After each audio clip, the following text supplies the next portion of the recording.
that this is a safe space. It's a safe space for practical ways to protect your peace and thrive in today's workplace. I'm Belinda Harris, and we are going to dive into something that we're all struggling with, even me, and that is digital download overload. That's a mouthful. That is what we're going to talk about today. And I want to start with asking you this question. How many tabs on your computer do you have open on any given day? If you were to sign into your work computer right now, how many tabs you already have open? Like how many? And here's another one. How many notifications do you get before even your first cup of coffee? Like how many notifications come in before I always be like, before I even sit in the seat good, how many notifications do you have coming in? You see, digital fatigue is real. And it's not just about your eyes, because a lot of people think it's your eyes. You got to rest your eyes, which is true. But it's not just about your eyes. It's about your energy, your focus, and your sanity. Digital fatigue is not just about your eyes. It's your energy, your focus, and your sanity. And on average, workers check their email every 6 minutes. And unfortunately, I too am guilty of that. Constantly checking your emails because you don't want to miss nothing. In the midst of that, we're constantly getting interrupted by Slack or GroupMe or Teams messages or text messages, pop-ups and bings, all while trying to focus on our actual work. And no wonder we're exhausted. Think about it. You're focused. You got this, and this to do. That you have determined this is what I'm getting done today. And you're focused on it. Meanwhile, all of these interruptions, all of these notifications, all of these text messages, all of these pings and pongs and pop-ups are constantly coming in. And you're wondering, why am I so exhausted at the end of the day? That's why. That's why you're so exhausted at the end of the day. Because you may be thinking, I work from a desk. It's not like I'm not outside in the heat. Why am I so exhausted at the end of the day? Well, now you know. And let me break down how you're going to manage your digital distractions and take back your peace. One notification at a time. And I'm going to talk about 5 tips that you can implement today when you get to work, that you can start implementing today. And tip number 1 is turn off non-essential notifications. Now, there are some that we can't turn off. I have responsibilities. People, depend on me. I waiting on a call. You can't just turn everything off. I know that. That's not the real world. But you can turn off non-essential notifications because every ping isn't urgent. Think about it. Every text message you get is not always urgent. Most times it's not. Not every ping, not every somebody has a question is urgent.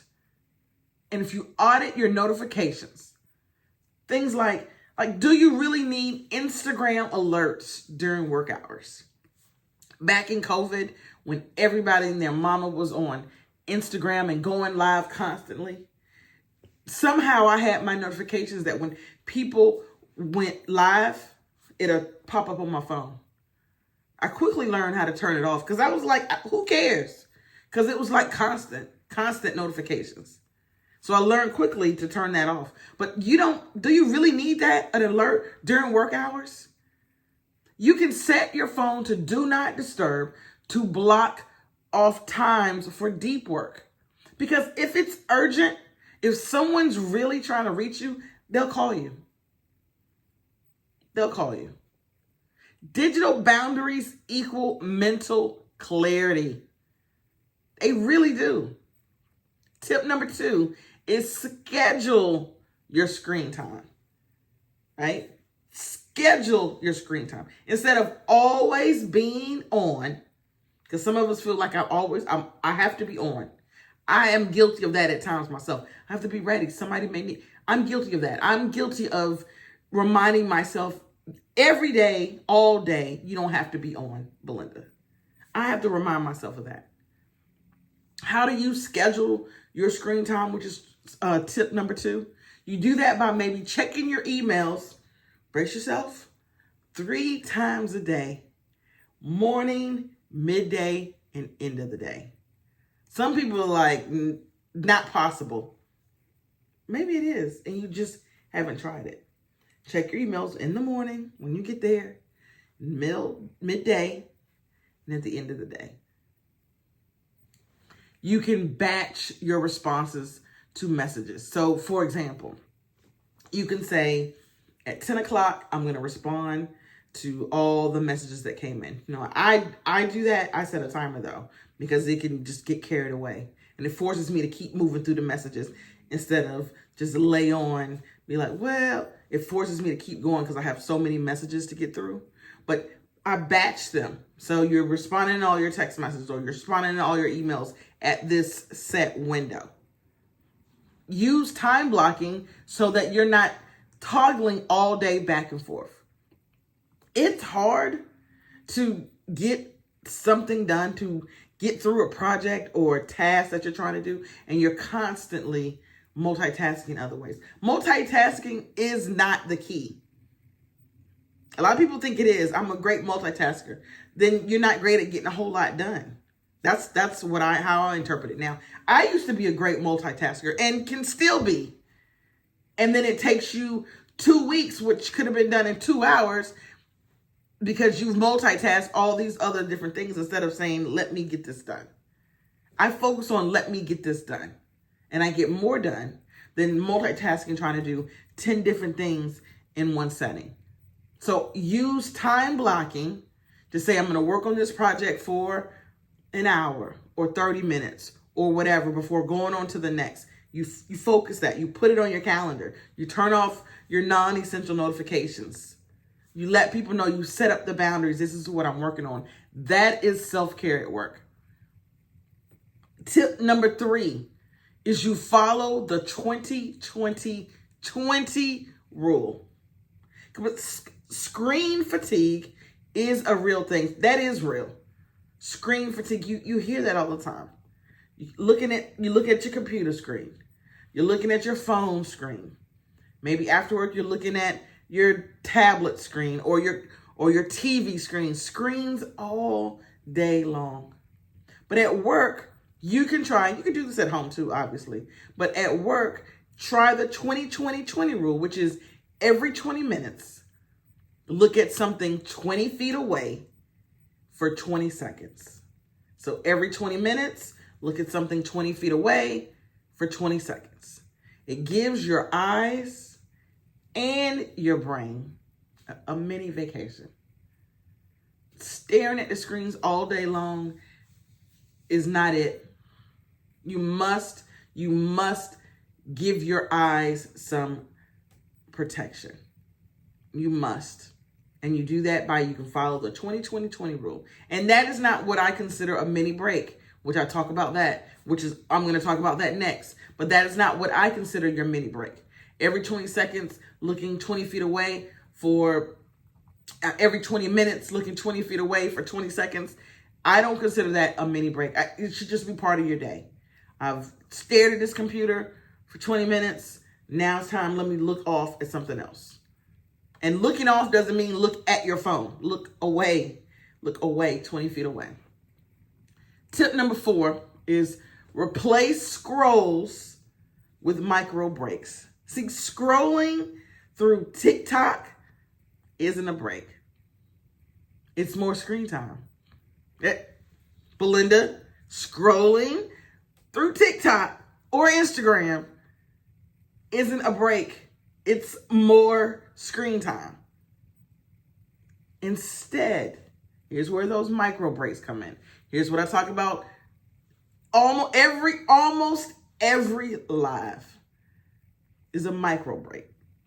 Instead of scrolling, doom scrolling at that, try a stretch, a walk, a hydration break, or take a few deep breaths with, hey, my calming soundscape. You can put that on.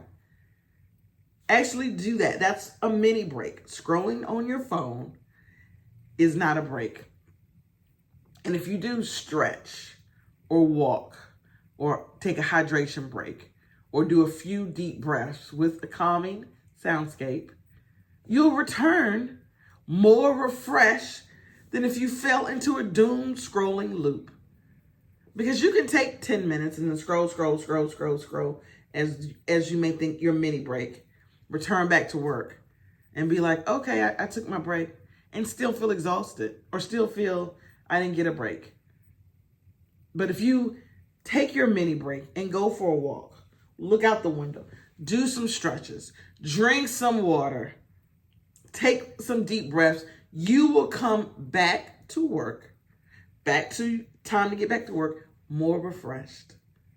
Try that. Try that today. Try that today and see how that works for you. Tip number 5 is to declutter your digital space. A cluttered desktop or inbox is like a cluttered mind. If your inbox is all over the place, if your desktop, you ever glance at somebody's desktop and you see files on top of files and you're just like, how in the world do they get anything done? How can they find anything on their desktop screen, right? A cluttered desktop or inbox is like a cluttered mind. Set aside 10 minutes a week, not even every day, 10 minutes a week to clean it up. Delete old files, archive messages, close unused tabs. Digital peace creates mental peace. I practice this on Fridays. That's how I close out my week, to declutter my desktop, because I too have folders on my desktop during the week, or a file here or something there. But at the end of the week on Fridays, it's part of my ritual to close out for the week. I take about 15 minutes, but I'm saying set aside 10, and I go through the desktop and clean it up, get rid of, place things where it's supposed to go. That's how I end my work week. I do that every Friday so that when I come back on Mondays, it's a clean slate and ready to go. Some people may think, well, I can do it Monday. Then you're starting your day in chaos. You're starting your week in chaos. If you end it, close it out. That way, when you start the following week, you're good to go. Now, you can do it every day if that's what you choose to. I personally do mine every week. But every day would even be better. You deserve to work in a way that doesn't drain you. A digital detox at work doesn't mean no tech. Let me say that again. A digital detox at work doesn't mean no tech. It means intentional tech. You're still doing your job, but now you're doing it with your peace intact. If this video helps you, I would appreciate if you give it a like, if you comment, share it with a coworker, subscribe to the channel. I appreciate that. I'm a small channel trying to grow to 10,000 subscribers. So I would appreciate if you subscribe to the channel. Every week, I go live on YouTube to talk about self-care at work, live every week.